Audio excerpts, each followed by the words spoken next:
It's survey analysis day. Wookie and I are here to give you the details. And look at that. Wookie's already looking at us, doesn't have to turn around. All right. Before I begin, I'm going to explain what Make Boise Better is all about. Sharing my screen. Okay. Make Boise Better is the easiest way to be a part of local solutions. We use weekly surveys, public results, and analysis, also group discussions and interviews with experts to make people better informed about the important local issues in Boise and make it easier to find and implement solutions. So we ask Boiseans to tell us what they think and contribute and be a part of the solution. And my job, the founder of Make Boise Better, is to relay that information to the appropriate leader and expert so that they can do something about it. And in about no more than 5 minutes a week, you can do all of this. Maybe not the discussion, but you can take the survey for 2 or 3 minutes, and you can read our analysis in 2 or 3 minutes, and it goes a long way. We're adding data where no data exists already. So this is the Make Boise Better homepage. If you want to join us and do your part and contribute, then just click do your part, and you'll get a simple sign-up form here to join our email list. And then you'll start receiving surveys through email. Okay, so now the main event is to talk about this week's survey, which was about marijuana. Exciting, very interesting. Here it is. So I'm going to walk you through what we asked, what we found, and what I found underneath the surface using segmentation. But first, I want to kind of direct you towards this other resource, the survey results and discussion recording post. That's here, and that's what we do for all of our surveys. So the survey questions are publicly available. You can see exactly what we asked, how we asked it, and then the survey results, the full results, the overall results. You can see them here, how people answered, if they did other, what they said on other, and then at the very bottom we have open-ended questions, and you can read them all. Some of these comments are super insightful, so I will actually show you where you can see all of those at the end of the analysis. The other thing that's useful that's here is every week, and anybody can be a part of this, every week we do a group discussion about the survey results. So it's Wednesday, which is when I do the analysis and post it, and then emails go out about it on Thursday. But the surveys go out on Monday, and the group discussion happens on Tuesday with the results we've received so far. You can sign up for it. Oh, that event ended, but here's what it looks like. You can sign up to join it and basically get a sneak preview of all the results and talk through it on the fly with me, and we'll say, what does this mean? What are the implications? Is anything missing? What do we do about this issue in Boise? It's a great opportunity, and then that goes on YouTube here, so you can see what we talked about. And I actually link to it in certain sections of the analysis post, as you're going to see. Okay. Now we can get into it. So first, the place to start is to talk about who were our survey respondents. This is great context for thinking through, is this a representative group? Is it spread out across, the proportions of, Boise? And though we are not trying to be representative, well, let me say it, we're not making claims about all of Boise. We're making claims about our subscribers. What our subscribers tell us, that's what we're going to share. Whether or not that matches Boise as a whole, we're not sure, but the more people that can sign up for our list, the closer we can probably get to making some estimates of what it's like in all of Boise. Anyway, so let's start here. So we're actually very even on gender, male and female. Oh, and by the way, these question marks mean when we asked these demographic questions at a previous survey, the respondents for this marijuana survey didn't take that one, so we didn't get that data for them. So for everything, there's going to be some people that didn't take it. So there's, I don't know, 13 or 14 people that we don't know what gender they are. But the ones that we do know what gender they are, this is how it breaks down. Same thing with politics. We've got more people that lean Democrat than lean Republican. So if you know some conservatives, some Republicans that would be interested in Make Boise Better, please ask them to sign up, because we want to get a more representative sample and hear from everybody. I've asked all the ones I know. Age. So kind of how it breaks down for the people that responded to this survey. Again, we've got a group that we don't know, but here's how it breaks down kind of in decades for our respondents. So it's actually pretty even. You know, we're got more young people than we have older folks, but so we'll just keep that in mind.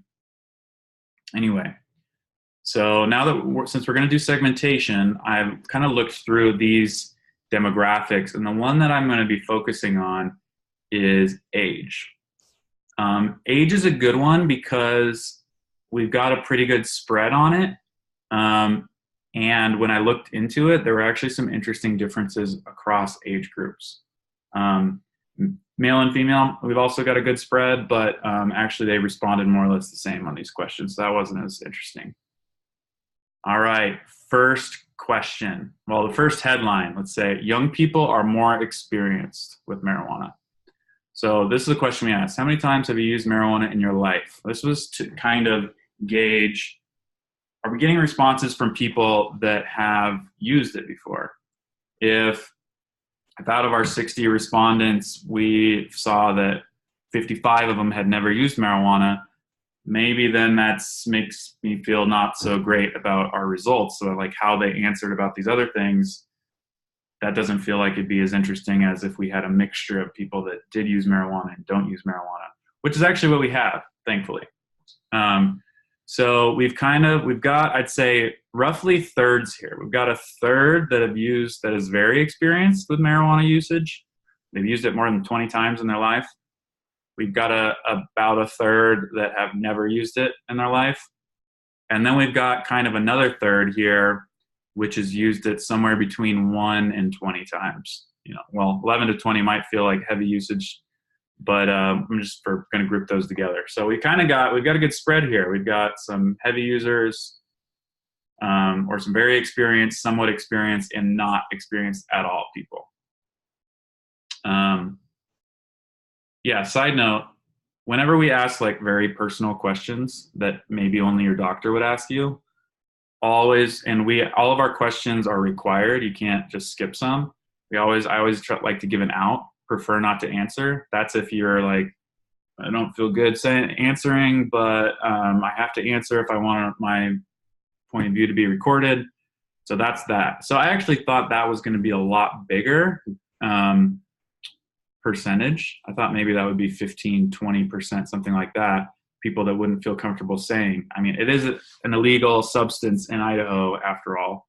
But I was kind of encouraged that not many people did that. I think that shows either they trust Make Boise Better, to be honest with us, or maybe it's an indicative that stigma about marijuana has decreased, and we're going to talk more about that later. Okay, so we know how many times people had used marijuana, but we don't know how that breaks down across demographics. But now we do. When I was looking at age breakdowns, what I found to be most interesting was whether or not you are younger than 40 years old or 40 or higher, because there's some real differences in answers. So check this out. If you're less than 40, then the biggest group here has used weed more than 20 times in their life.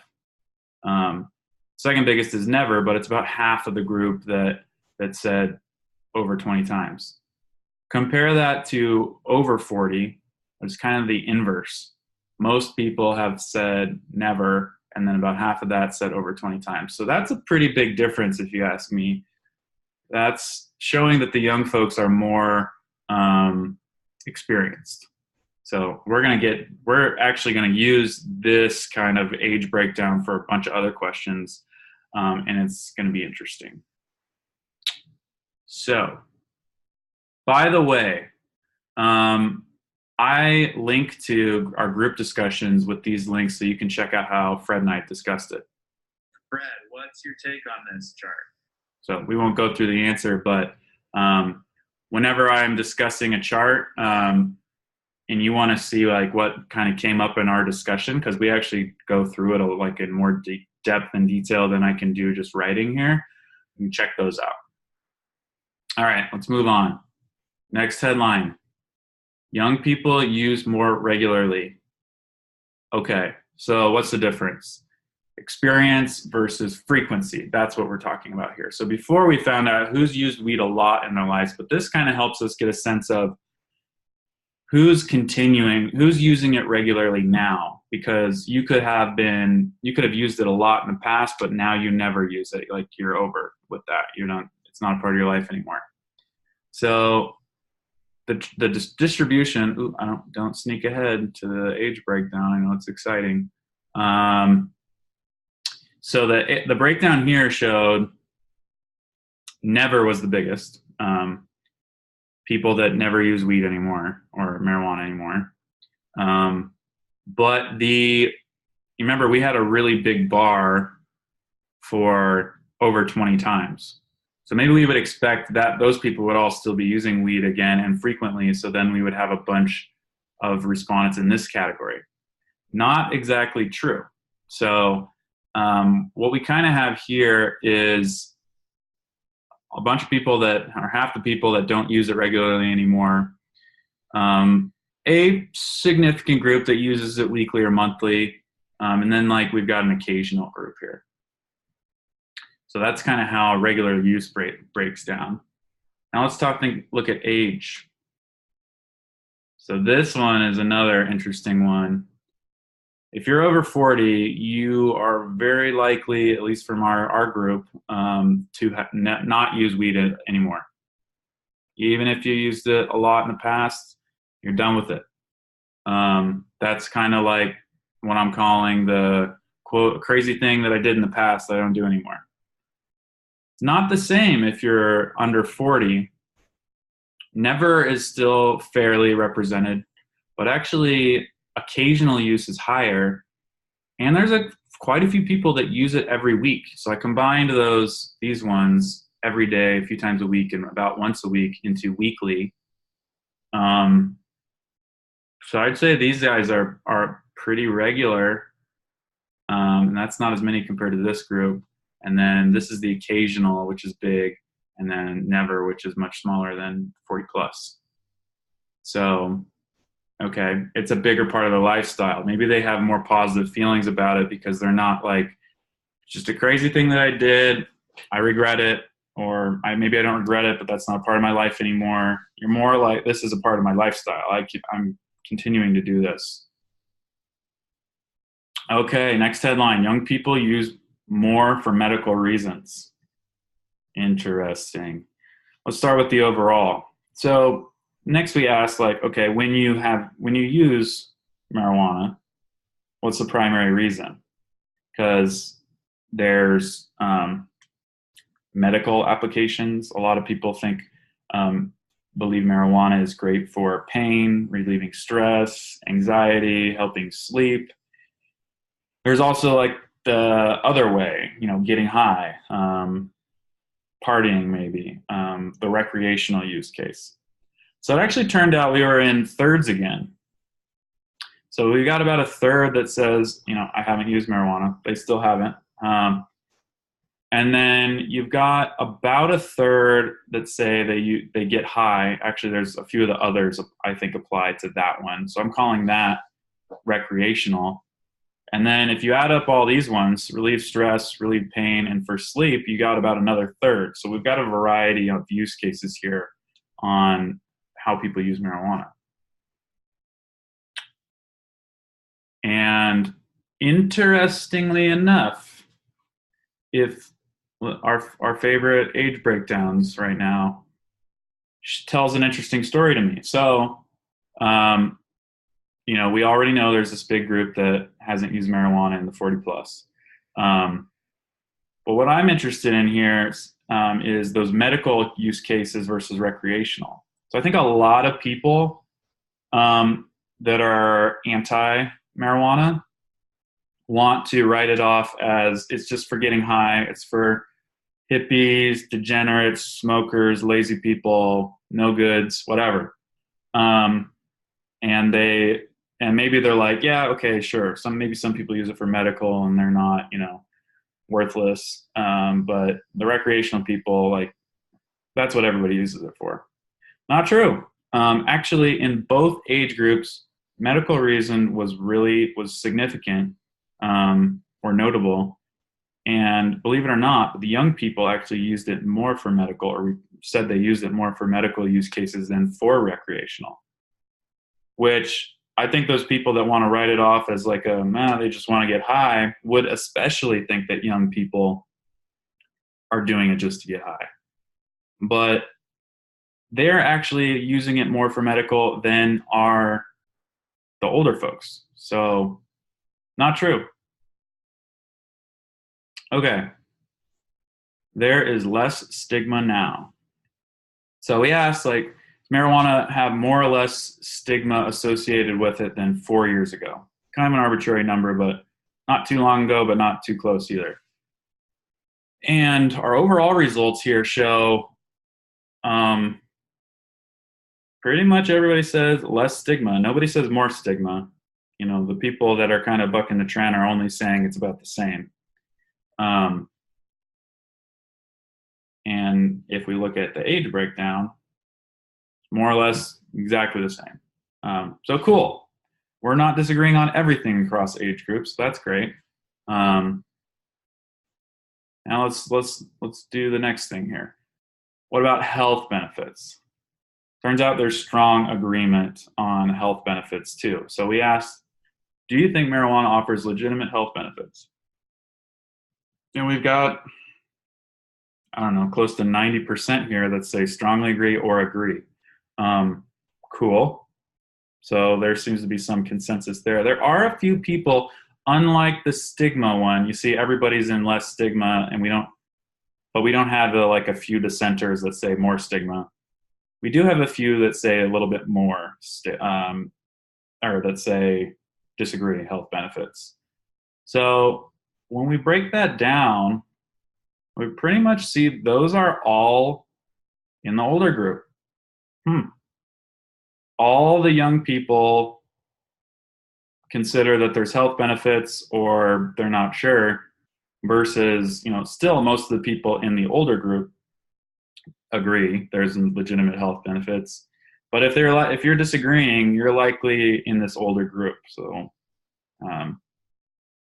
good to know. Next one. This is the money question, the really big one. What do you think about legalizing it in Idaho? This is the one that, we see in the question we see in the papers and we like to talk about, and we've seen all these states near us legalize it. But some people feel like Idaho is never going to legalize it. Idaho politicians hate it more than anything. And they buck the trend that's sweeping the country, especially the Northwest. Now we've got Oregon right next to us, where the recreational marijuana is legal, and all you got to do is drive about a little over an hour to Huntington, Oregon, to the nearest dispensary, and just buy whatever you want. And I hope you don't get caught by a state trooper on the way back, which is low probability.